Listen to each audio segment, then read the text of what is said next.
STEM and the next tech innovations. The conversation led by Ross Uchimura. Thank you. Wow. It's like Patty Chang and Joanne Hayes White and awesome, really inspirational women. Charlie, Julianne, my gosh. Uchimura. I'm a former WIN board member, representative to the United Nations in Asia, helping with their public-private partnerships. In my real life, I'm an angel investor on several different angel platforms. I invest in mostly fintech, edtech, blockchain, and cannabis. I also am serve on the advisory board of a very large Hong Kong investment group. I assist in the oversight of their $1.2 billion debt portfolio, and I also advise several different startups here in the Bay Area. So today, I have the pleasure of speaking with these two amazing women. You've already met Ileana Winterhalter from AT&T and is Associate Director at AT&T. She oversees the entire California region for their external outreach, and I'm going to mess this up, but she can tell you a little bit more. We're going to learn a little bit more about that. Awesome, huge job that she has, overseeing all of California, part of a national and obviously an international effort on behalf of AT&T. Siobhan Neeland is, a force of nature, the founder, owner of One Mama and also Shaboom products, and just doing amazing work both domestically and internationally. In her free time, she is a recruiter for Visa as well as Amazon and other Fortune 1000 companies. So thank you both. Please help me welcoming Siobhan Neeland and Ileana Winterhalter.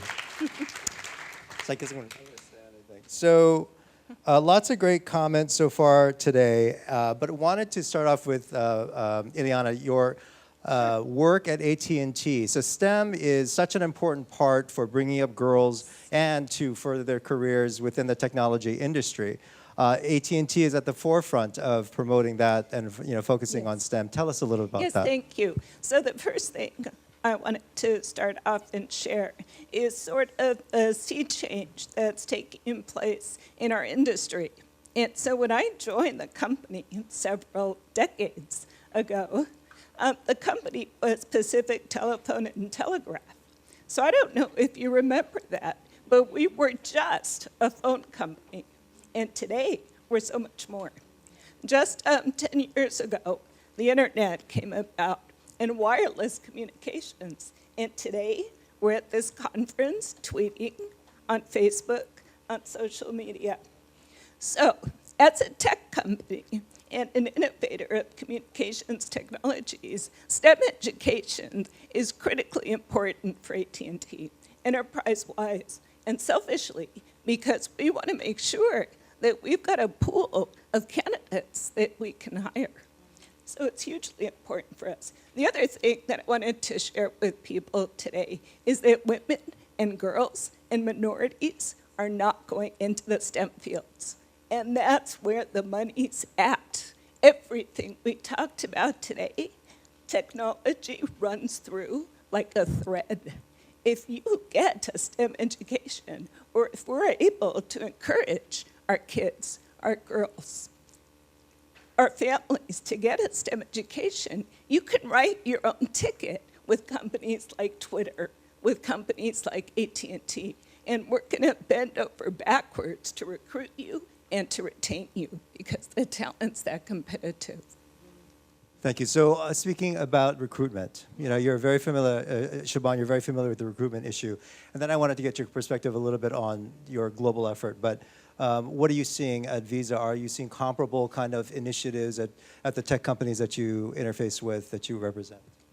Yes. So for those of you, most of you know me as One Mama. The founder of One Mama helps impoverished women in Africa. But what I do to pay my bills and to not take money from that is that I'm a staffing consultant recruiter for the best companies in the world, for Amazon, Visa. Visa recently just hired me about 4 or 5 months ago to be their senior executive tech recruiter that focuses on bringing women in leadership. They want to be one of the companies that has the highest number of female executives. Because what all tech companies are really starting to realize, or the ones who are really getting it, is that they're more profitable if you have a higher base of women at both the leadership and the tech level. Because 50%, like, you think about who your buyers are, it's a 50-50 ratio. If you have both who's buying your products, you need to be able to look and be able to sell to both those demographics. So just, it's kind of a numbers game. So now finally everybody gets it. Companies like Google started this like 10 years ago, and their numbers are still not looking good. And so you're going, well, why is that? Why is all these companies like Visa, I'm a part of the internal project that is leading the spearheading this, and we're trying to find out why are we doing all this, spending all of this money as recruiters trying to hire these senior executive women or tech engineers, and what we're finding is it's not actually the education. There's lots of people, women starting to go into this field, not as many in minorities, unfortunately. But what I think is it's, for thousands of years, women have been property. And until about 50 years ago, or less, in Western culture, we're just starting to have power. We're starting to learn as women how we communicate that power. So we still have all of these archetypes. So our job descriptions are still described as very masculine. So women who've gone through all of this schooling, they all of a sudden see these job descriptions and they're not interested.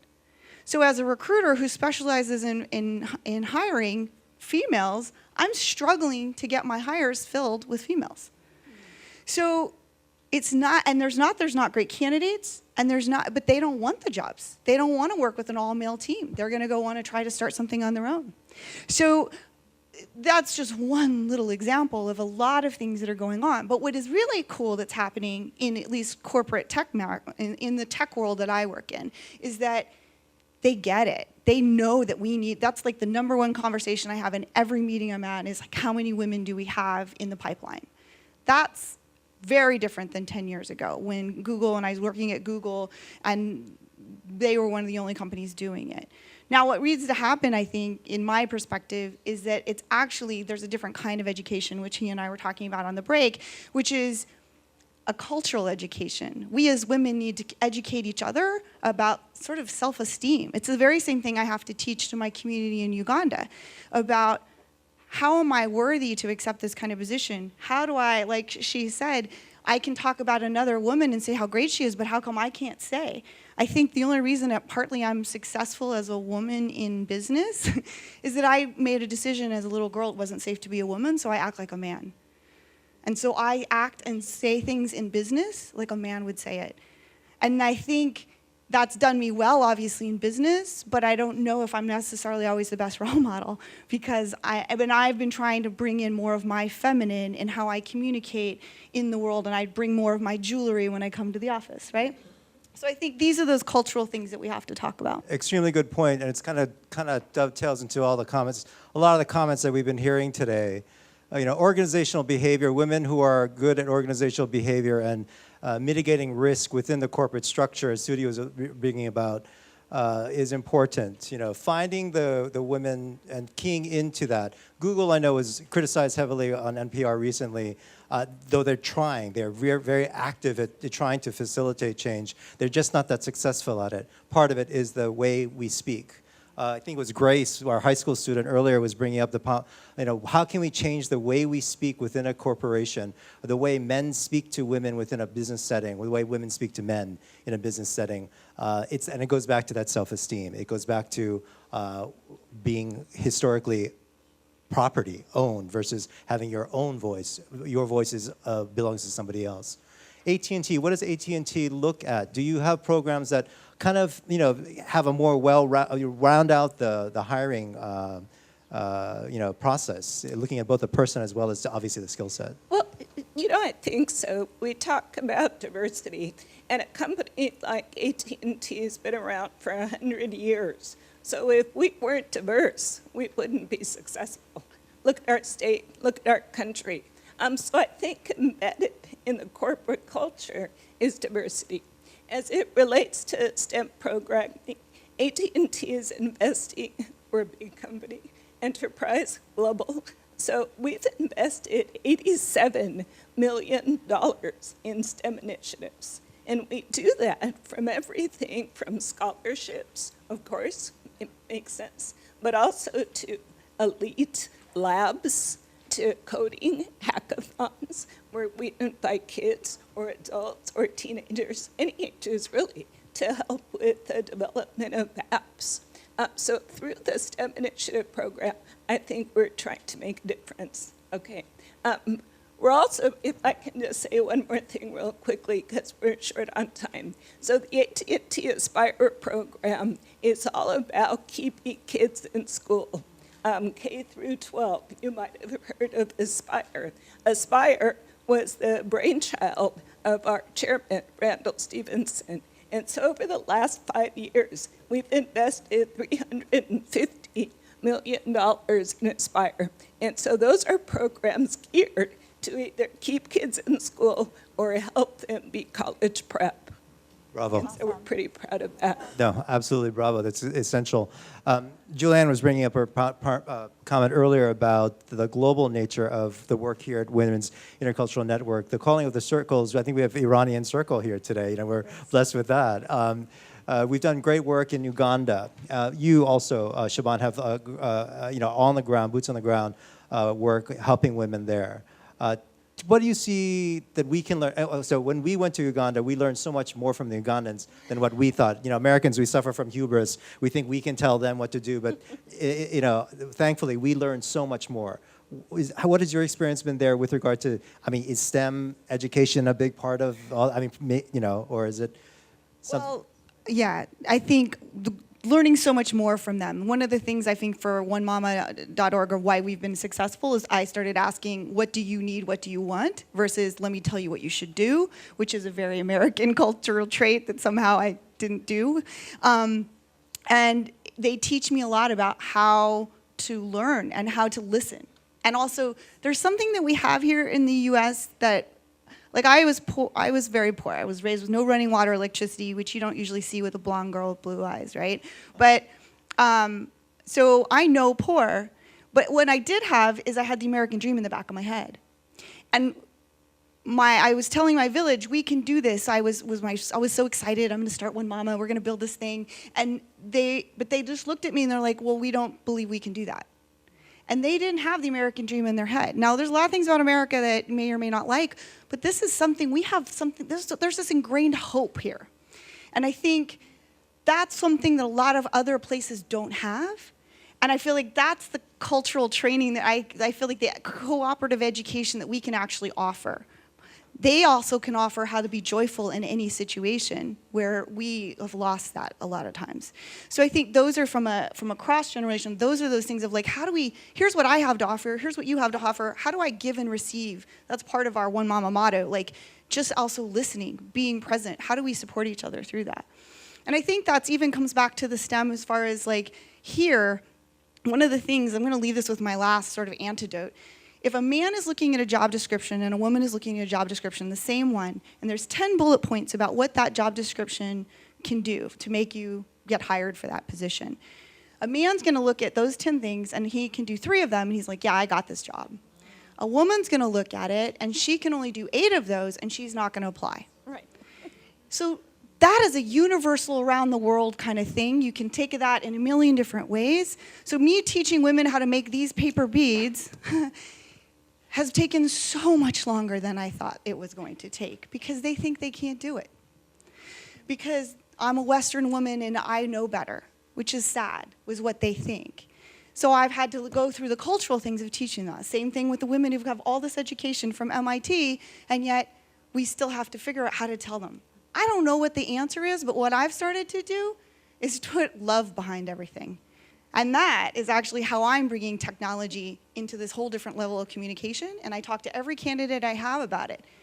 So, yes, ho.